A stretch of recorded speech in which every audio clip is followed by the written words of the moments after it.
All right. Hey guys. Hey, how are you doing? So, in this video, I want to share with you specifically how to do the $250,000 play. The reality situation is that it comes down to really simple steps that I know that you can apply. But a lot of times, when it comes to trying to figure out how to make money, the biggest stumbling block that I have found as a business coach, as a growth consultant, is that people get stuck in their mindset. So I want to share with you a story. It's about an elephant. And an elephant, a baby elephant in the zoo, he's just been born, and the zookeeper puts a rope around one of his back legs, ties the rope to him, and then ties the other end of the rope on a stick and then plants it deep inside the ground. Now, of course, the baby elephant doesn't know what to do, so it's like tugging and pulling and all this stuff. And then eventually it just calms down because it realizes it can't go past the environment that it's been set in. And as the elephant grows up and gets older and it becomes this like 5'10" colossal, this huge elephant that we see at like the zoos, right? That are big, like literally can stomp on your car and destroy it. That elephant still has the same rope around its leg. And it has believed that for its entire life, even till now, that it cannot go past the environment that was created for it. But do you know how easy it is for that elephant to just pull that rope and tear it out of the ground, or even just tear it completely in half so that it can roam freely? It has so much more strength, muscle, and ability than what it originally had as a small baby elephant. I think a lot of times when I'm talking to coaches, consultants, they often feel that they are those elephants, those baby elephants, where they don't even realize that because they have been conditioned in an environment where time is a trade for money, that that's the only thing that works in any environment. And of course, like if you had an experience working in corporate and you just basically worked for a paycheck, right? And they had like the hourly rate on your paycheck, when you went into entrepreneurship, you thought that that's the way to calculate your money. And I did too. I thought for the longest time that was the only way to make money, is that I would go ahead and calculate, okay, so I need to at least make 30% more, and that way that I can pay my taxes, right? And that's just not true. There's a lot of gurus and just misinformation about this. And it's just because the lack of understanding of value. And so I want to start there specifically so that we can understand how we can frame the 5 steps that I'm going to explain to you today in a way that makes the most sense and really just breaks you free from the bondage or the challenges that you might have around making money. So, when it comes to making money, and the fact that most schools, most universities, and even in high school, like we just, our parents just did the best. But a lot of times, most of the world has a lack of understanding of money, and specifically a fear around money. Like you're afraid to talk about it, you're afraid to express it, you're afraid to lose it. And because we've been conditioned into thinking that that's like something that's bad, we are afraid to release or let go of money in order to make more money. And I'll explain to you specifically what I mean at the end, but just really kind of wanted to share that with you because it's affected most of us. Like it's affected a lot of people, and you're not alone. But what we can do is change the way we think and really break away from the environment that we were created in or was created for us. That was supposed to be this like bondage from being and roaming free and really being able to create as we wish and as we truly were blessed to create. When I realized this, I was early in my business, and I had figured out how to make money, and my profit margins were really, really tight. Have you ever been in a situation where you are selling services or products, or trying to exchange what you have as value to your client, but then you're just undercutting yourself because you're thinking about what's being charge in the market and what other people are selling and like copying your competitors. And what I want to share with you is that that's not the way to go, because what happens is you actually put a lot of value on what other people do versus what you do for yourself and the value that you deliver. And I have a saying that I've been using for years, and it's experts don't know, they don't realize that they're experts. And so they act as if everybody should know this information.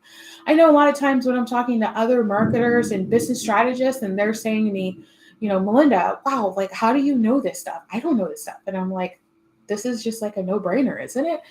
And I have to remember that because it's not common sense, right? So there's no such thing of that. It's just an exposure, and it's an opportunity for people to get exposed to that information and for you to share it.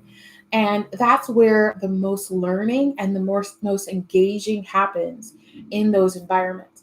So what I want to share with you is another part of that where it's going to help us really frame the mindset so that when we apply these steps, we actually start to see some really amazing conversions in our bank account and in our business.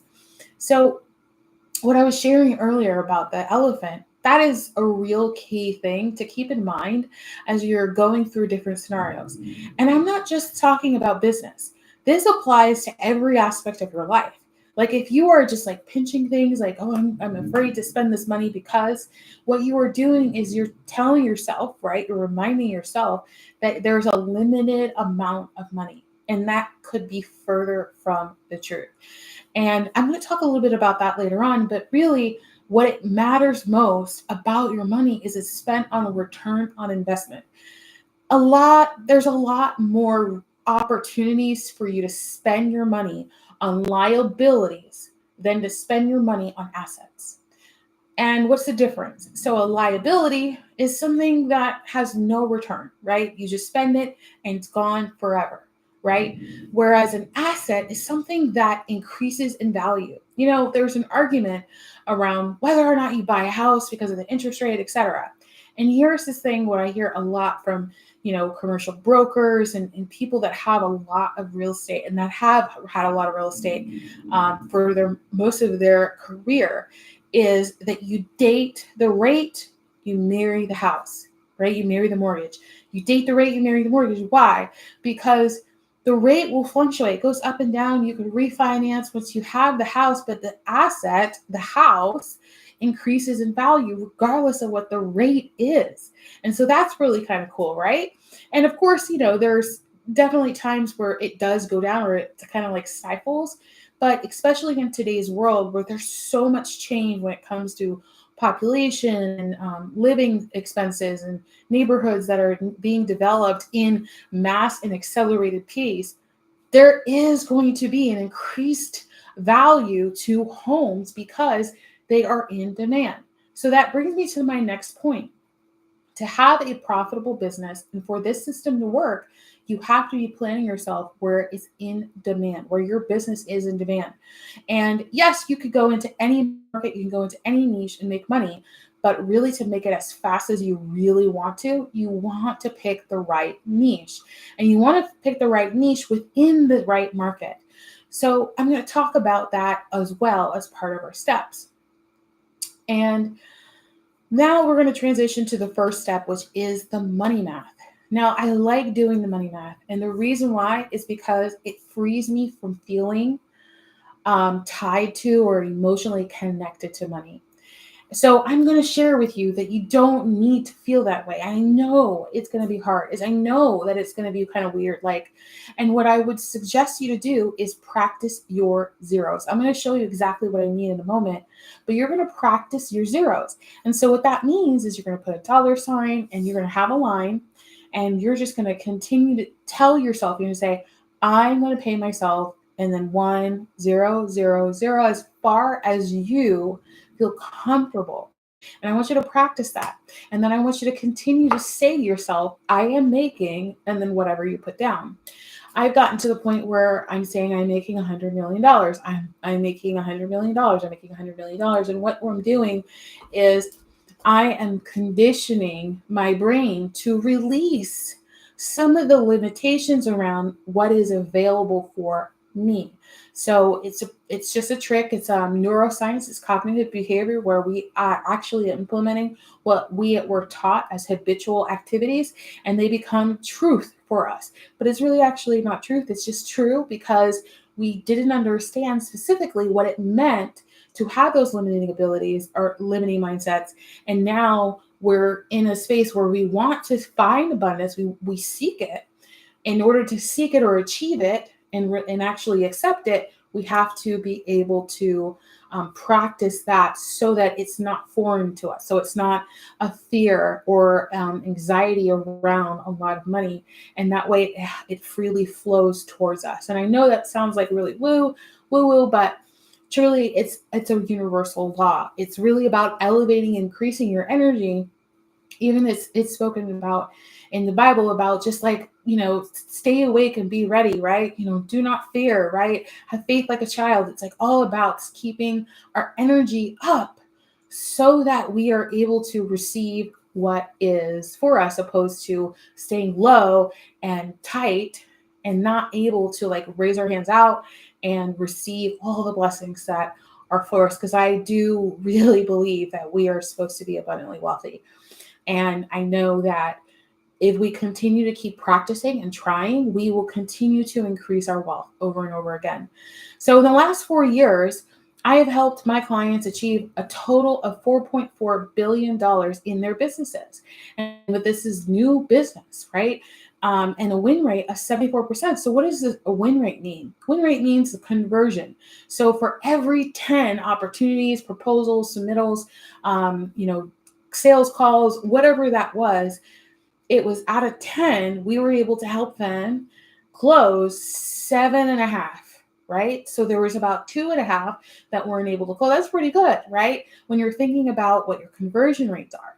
So what's your conversion rate? It's really important to establish a baseline in order to create benchmarks. So a baseline is where we are at a zero line, and then we just kind of work up from there and achieve those benchmarks as we go. And that way we can track, if you ever see a line graph and it kind of like gradually goes up, that, every single of those lines, those are benchmarks. So they're tracking every single of those marks as there's progressing in time. Usually it's tracking over a time interval. And so you can see how your business continues to grow and celebrate that. And of course, there's going to be seasons and all that stuff. But it's about your market. It's all about the market, what you pick, and really not going too niched. I did that, and it wasn't a bad thing. I definitely made a good amount of money. My first year in business, I hit my 6 figures. I was doing great. Doubled in the next year. Doubled the next year after that, and so I know something about niching, but I wish I would have achieved $1 million a lot faster. And I realized had a lot to do with my audience. So I don't want you to make the same mistake. I want you to learn from that so that you can help your clients achieve way more than 4.4 billion. And it's more like trillions of dollars. And so you get a portion of that. Wouldn't that be amazing? So just really thinking about it from that perspective. So let's go ahead and dive into the math here. And I'm going to share my screen. I'm going to do here, here. Okay. And so here we have, my remarkable on the right-hand side, and the line is where we're practicing money. So I'm going to just share that quickly with you and then erase it so you have that practice and you can continue to practice it every single day. It will actually change your life because it will just help your brain get comfortable with seeing numbers like that. So what it starts out with is the line, and you just add a 1, and then you just keep adding zeros. And so it's like, I am receiving $1. That sounds fine. It doesn't feel uncomfortable, right? So I'm going to keep going. I receive $10. I receive $100. I receive $1,000. I receive $10,000, $100,000. I receive $1 million, right? And I keep going. I receive another, right? Like as many zeros you can go. Like I can keep going. I said, count the zeros, right? And just keep practicing. And where you get stuck is where you stay for a little bit so that you can get comfortable with getting over that. So it's kind of like, getting into a new health regimen and exercising, you want to just keep practicing it until you get to a point where you're comfortable with it, right? And then you just increase the weights. So let's see here. But you definitely don't want to stay in comfort zone, because that's what we are in right now. It's comfort zone, right? Comfort zone and broke, comfort zone at six figures, comfort zone at $5,000 a month, comfort zone at $100,000 a month, comfort zone at $10,000 a month. Whatever it is, it's a comfort zone because you know it's guaranteed. And so in business, I really believe that all of us should be stretching ourselves continually. Like, really, there is no limit. It's not like, oh, as long as I make 25 million this year, I'll be totally happy. Like, it's not that at all. It's really how much I can make, right? Like, just keep going and going and going. There's so many people that you could bless with that money. There's so many ways that you can really support people in the community. Maybe you always wanted to start a nonprofit. This is an opportunity for you to do that, right? And so now you're kind of like giving to communities while your business is thriving. And that's where you want to be. You don't want to be broke and trying to do a nonprofit. That's doesn't make any sense. But you want to be in a point where you can give freely and it's not hurting you. It's like something that you are giving in abundance because you know it's going to go in the right place and it's going to bless people in the long run, right? So I'm actually going to make myself small and make this big so you could see it. And we're going to start with the math. So where do we want to be? We started with $250,000 a month. Now, the reason why I picked that number is because I was having a VIP day with one of my clients, and we had scheduled it. And during our scheduling call, she was sharing with me that she wanted to at least make, a certain amount of money, which was a lot less like that. So it's a multiple six figures a year. And she said, I would be comfortable with that. And I said, okay, no problem. She's like, do you think that would be hard? And I'm like, no, like that's not. It's only hard because you have been conditioned to believe that it's hard, because anything that's hard is just because you don't have practice to know how to do it or feel comfortable doing it. Like, if you start thinking about that way, when you come across something that's difficult, or that's something that looks hard, or something that you feel like, oh, I'm going to do this last because I don't want to deal with it right now, it's usually a telltale sign that you should start it first, because you want to get comfortable with getting uncomfortable, right? You want to stay uncomfortable so that you can continue to improve, increase, and grow yourself, right? There was a time where in my business, I had the same thing happen, right? I got comfortable and I was like, okay, this is cool. I don't need to make any more money. I'm comfortable. I don't need to make any more money. I just want to relax, enjoy myself. And what happens is that everything in the environment, the market changes, and then it impacts your business. So that's exactly what happened. It impacted my business. I was like, whoa, I need to make a little bit more money here, So I got uncomfortable so that I can rebound. And thankfully it happened quickly so that I didn't feel it, right? But I was paying attention to my numbers to keep track of where I was going so that I would work towards a better direction, opposed to like, just falling into the abyss of, I don't know my numbers, as long as I can pay myself kind of thing. There is a book called Profit First, and I do think it's a very valuable book, but when I do speak to different entrepreneurs, they have different perceptions of the book. And so what I want to share with you is that I do believe in paying yourself first, absolutely 100%, because you are the brand, you are the value asset in your business. And that's important to make sure that you are whole, right? Maslow's hierarchy of needs. However, you don't want to forget that you have expenses and other bills that are piling up so that you can actually serve your community the way that you intend to. So it's not like, okay, well, I don't have enough money, and so I'm just going to pay myself and whatever. Nobody else, like I'm going to just forget my subscriptions, because that's going to impact your brand and your clients.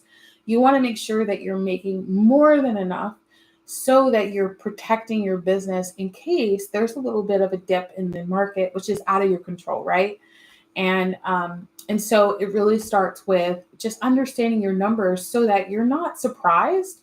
And you can also track the trends and, come up with different offers, which we'll talk about later as well. So $250,000 a month, that's something that she got really excited about after having her VIP day. She, like, halfway through, she was like, oh my gosh, I can totally do this. and we came up with offers, and I was like, this is how you do it. And she's like, yes, I could totally do this. And she saw how easy it was after we did the math. So I'm hoping that it helps you. And if you need more guidance, just go ahead and comment below in the comment section, and I will help you as best I can. That this process is pretty much it translates to just about any business that I have experienced, product, service, even government, pricing when you're submitting a government contract. It's pretty much, the same, because you're thinking to yourself, where do I want to be, right? So where am I and where do I want to be? So I'm creating a benchmark and then working out the math to figure out what do I need to sell? What do I need to offer in order to get that result? So this is the result that you want, $250,000. So say, for example, you're selling something for, let's say, $10. Let's say maybe it's like an ebook or a journal or something like that. Maybe it's like a low content thing on Amazon, right? And you're like, okay, I'm going to make $250,000. Absolutely, you could totally do that.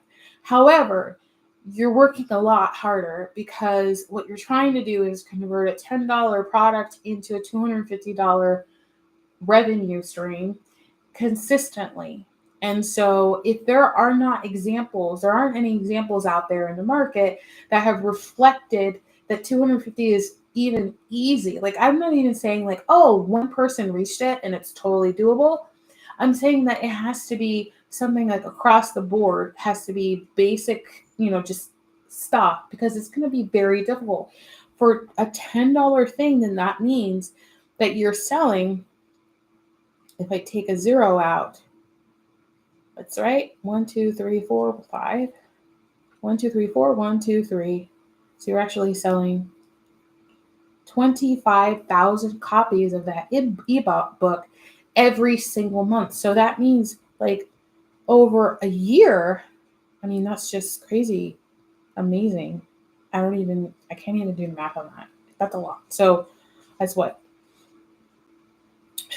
2, 3, and then that's going to be 10. And then you have 2 more. So that's 20. There you go.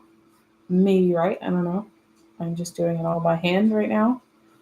But that's 275 people that you have to sell in order to sell to like a year. That's how many people that you have to sell a $10 ebook to a year. Now, of course, you break it down as 25,000 people a month, but that means there's 25,000 people new a month, right? It's not recurring. It is just one time, right? So every single time, imagine what you have to do is you create something and now you have to exploit it everywhere, right? And it's just like you sell once to every single person you meet. Do you know 25,000 people? Maybe you have an email list of 25,000, but once you sell it to all 25,000, now you have to find another 25,000 next month, the next month after that, next that. So yes, it's doable, but that's how you have to understand your strategy is this even achievable with what I have? Now, you might have something like maybe you have $1,000 course, right? That's totally doable, right? That's like, okay, so then that's just 250. Is that right? 1, 2, 3, 4. I want to count my math. Okay, so it's 250 copies of the course. So do you know 250 people every month that's going to buy your $1,000 course? That's more doable. That's more reasonable, right? But that's consistently throughout the year. So that's still going to be a significant amount of people, but it's totally doable, right? So you're starting to see like that's a lot easier because I only have to sell 250. But what if you have a $10,000 offer? Now, what an offer is, it's actually a recipe. It's like basically the solution to the problem that somebody has.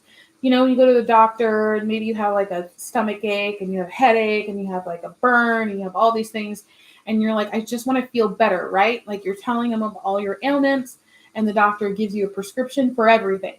And that's what your offer is. It's like everything necessary in order for that person to feel whole again. I like to say to my coaching clients, when they're going in and presenting offers like on sales calls or proposal or pitches, is that it's not about you. Like you, like, especially when it comes to high value, high ticket offers, it's not about you. You're just delivering a solution that they need so that they can feel good again, right? So you're healing them. You're like the doctor, you're just coming and healing them of the ailment that they have around what you focus on, right? And so that's really it. So a $10,000 offer might be scary for some of you, but you might be thinking, there's a way for you to think of it differently, opposed to like, oh my gosh, I don't know if I have something as value as $10,000 offer. I guarantee you do. And it's a lot easier to sell a $10,000 offer because you are solving the problem. Had I found the resources that I found recently, like years ago, I would have quit my corporate job. I would have done everything because I'm like, oh my gosh, this is the way. And the way is creating offers. I have been selling offers for years in my business, and I never really put the concept together of what that meant until recently. I was like, oh my goodness. So instead of spending $300,000 in coaches, training, courses and programs, just listen to me. Like, I've already done it. So just take the information and run with it. So you want to create an offer. Now, let's say say to yourself, you're starting to feel like good, committed. You practice your zeros. You're like, Melinda, I have a $25,000 offer. Well, amazing. Because guess what? You only have to sell 10 a month. Now, isn't that more reasonable and realistic? So the higher you go, the less you have to sell. But what happens in that transition? You actually increase the value and the experience the client has. So ultimately, you're really creating raving fans, or like fit clients that love buying from you. What's amazing is that during this process, when you are selling offers, you learn a lot about your client. And when you learn about your client, I'm going to do this really quick because it's very thorough. And if you're interested in more of this, you can click the link below and sign up for any of my programs. And I go through this in depth. But you're going to actually present to them a new opportunity, because what you're doing is you're helping them solve a problem. The world is filled with problems, right? We all know that, right? There's a whole bunch of problems in the world. Big, small, everything, right? In between. But the reality of the situation is we want to be able to focus primarily on, oh, I just realized I'm doubling here. Okay. There you go. Oh, okay. But we want to focus primarily on creating a new opportunity. So this is the market, and then, this is like awareness. And so like the 5 steps of the journey, and then you get to like advocacy, which is basically you have like happy clients that love you, that are referring everybody and their mama to you, and that's what you love to have, right? So that's the point here. And what you want to have ready when they get to that point where they're just like, oh my gosh, that was the best experience ever. I got it. That was more than what I could have ever thought of, because you were selling at $25,000 to 10 of them, right? And really honing in and providing them value and making sure that every single experience was curated to really serve them at the highest value. Now you present a new opportunity. And when you present that new opportunity, they're like, yes. I mean, they're like blazing hot for you. And then you just solve a problem for the thing that now they have a problem for, right? So it just continues on. And really, the mountain keeps, like, if you like pinch where that dark spot is and you just zoom in, there's another mountain. You pinch it again and you zoom in, another mountain, another mountain. So there's like an endless amount of solutions that you can deliver to your audience through the journey. So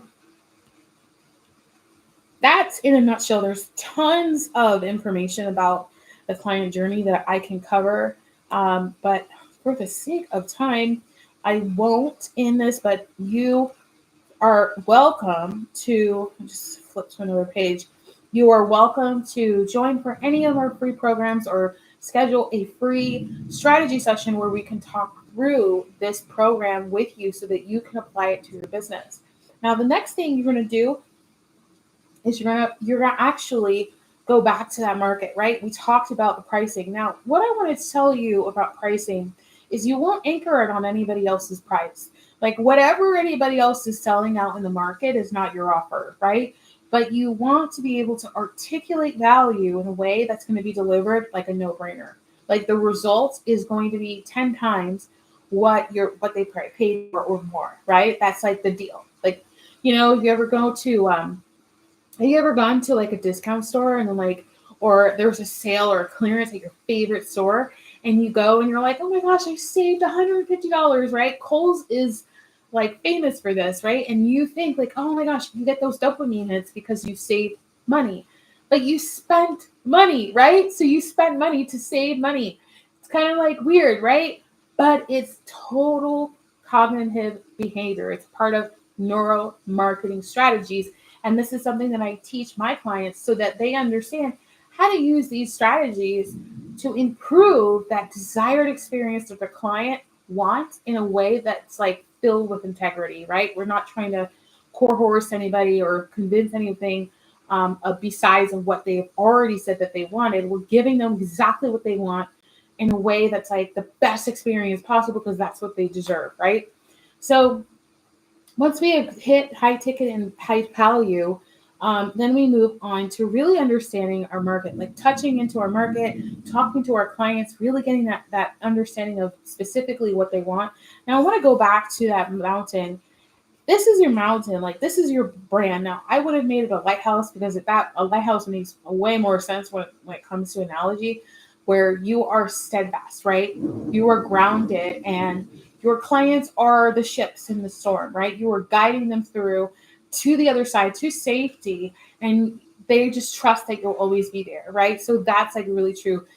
For just the sake of all the information I need to put in here, it's a mountain. And the squiggly line is just really just the market. It's kind of like the ocean, right? It's like you're on an island and here's an ocean. And every business, every brand is on its own ocean because you have something unique and different about you that cannot be replicated, cannot be copied. There's, talents that were blessed in you. You were gifted them from God and nobody can take them from you. Nobody can copy them, right? I think it was Pluto who said, I can't remember his quote, but it's really important that you remember that the talents you cannot replicate, skills you acquire throughout life, and they make it more like applicable or tangible, but they don't change who you are. And so that's what people love to buy is, wow, that mountain right there is purple. Right? I want to go to that purple mountain. Like, what's over there, right? And you swim over there. So that's what's really important about being able to stand out and be audaciously authentic with your business and your brand. But as a business owner, you want to also be logical. So when your clients are going through the process, right, they're going from awareness and then they're going to consideration and then they go to conversion and then they go to activation, which you should totally do every single time you onboard a client. And then there's advocacy and then there's some new opportunity. It's like every single step of the way, your clients are going through this emotional like transition from one thing to the next, one thing to the next, one thing to the next. Like, oh my gosh, they're going through it. You not go through it. Do not go through it. You can have empathy, but you do not need to be emotional. There's difference, right? You need to understand that because you are the guide, like if you think about the client journey and the person's up here and you want to take them to the other side and they meet you here as a guide, like you want to make sure that when they go through the process, you are guiding them. So that means that you can't get emotional, right? Because have you ever been in a car with someone who's an emotional driver, right? Like, oh, they're just kind of driving all over the place and you don't really feel safe in the car. So that's not what you want to do. You want to make sure that you're the sensible one, the wise one, the strong one, the solid foundational one, so that they can finally feel at peace and at ease to go through the journey that you have already curated for them. And they will just pay for that alone. So when you understand who your market is and what's in the market, then you will actually identify KPIs along the journey. There's so many KPIs, like key performance indicators, metrics, data that you will gather through this entire journey. Even if a prospect only gets as far as the awareness, you get so much data from that experience, and then you just keep iterating. So I created this system called the strategic flow. And what it means is that you want to be strategic about every iteration. You don't want to go like drastic just to change things. You want to iterate. So that means like literally taking a toothpick and just modifying it slightly so that you can see what's going to perform better and better and better. And of course, if something is performing really well, you don't want to touch it, right? But it's only when there's like a bottleneck, because the system is always going to be the same. That's why it's called the system, right? The gears in a watch, it's the same gears in every single watch, no matter if it's $1 million watch, right? Or the same wheels that, move a car forward. It's the same wheels. It's round. It's got, like the spokes in it. It's got a rim on it. It's got all the things to like hold it to the car. It's the same. So the system never changes. But if you change the system, if you make adjustments to the system, like if you don't put air in it, or you change the tire wheel to like not have a tire at all, then the system doesn't work the way it's intended to. So you want to make sure that as you're going through this client's journey and really focusing on your client, that you understand that specifically, intentionally, so that you won't make changes to the system because it's already done for you. You just need to iterate your client's experience and really iterate your business's brand so that it naturally attracts the right clients, converts them faster, and it's more appealing to your audience, right? So that light from the lighthouse is like, there's so many lighthouses. Like, do I go north, south, east, west, right? And your lighthouse speaks to people, right? It's like the way that it flashes, or the light color, or well, it swings to left and right, or maybe it's just steady in one direction, right? So all of those things are iteration. It still has a light, still it's a lighthouse. It's still like, grounded. It's still made of concrete. Like all of those things, has steel rebar, all of that. But the only thing that just is the minor, is like minor little toothpick twitches and changes in order for it to work better or uniquely different to complement your talent so that your clients are attracted to you and your brand than, someone else's. Okay, we're just rocking and rolling. So the next thing is, put these on my phone. Oh, so the last step. Okay, so we did 4 steps. Do you believe that? Okay, we did the math, right? We understood specifically how to come up with $250,000. Like, how do I make $250,000? I just told you it's with offers, right? Offers, like high value offers, high ticket offers, things that you can deliver as a package, a solution to your clients' needs, pain points, challenges, right? And they will happily pay you because you've saved them a lot of time, a lot of money, instead of spending $300,000 to go somewhere else and, have a gazillion different coaches. They just went to you and they got a deal, right? And you're satisfied with what they pay you and they're satisfied with the results, right?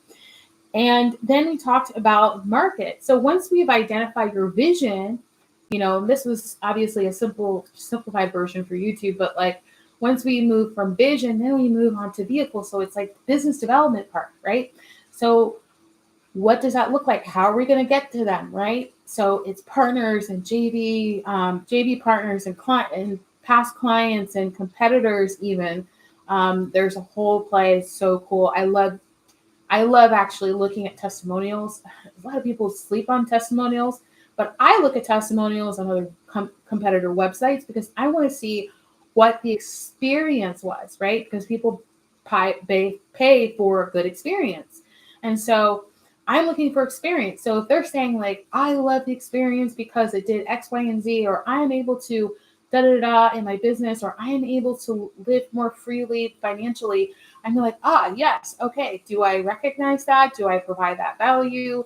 Can I increase that experience for my clients? Or are we all just like even keel? Like, am I really competitor, or are you above me or beneath me, or do I have to worry about you kind of thing? There's so much content in testimonials to help you attract clients that are really looking for that experience in working with you. Um, so once we move on to from vehicle, then we go to voice. And so voice is all about what we put in to our mountain, our client's journey. So it starts from like basically awareness. It's like your lead magnets, all the stuff like that. Then we go to consideration, conversion, activation, and advocacy. And at awareness, so there's really cool things that happen. And I'll stop sharing so that you can hear this and hear me say this. So what's really cool about the phase of awareness is this is the part where they're like, imagine like the mountains and like this sea of infested sharks, right? Like it's shark infested water, right? They're just like, they're all sharks. They're like, like, I want something, right? And then they see your mountain. They're like, oh, that's cool. That's attractive. And they just kind of get attracted to it. And the reason why they got attracted to it is because they were aware. So like, you're almost like, you show up, right? You just like show up, and either it's out of the blue or you showed up before or they heard of you, right? It's like, oh, I think I heard of Melinda, right? Or I think I've heard of them. That's awareness, right? You're just making them aware that you're there.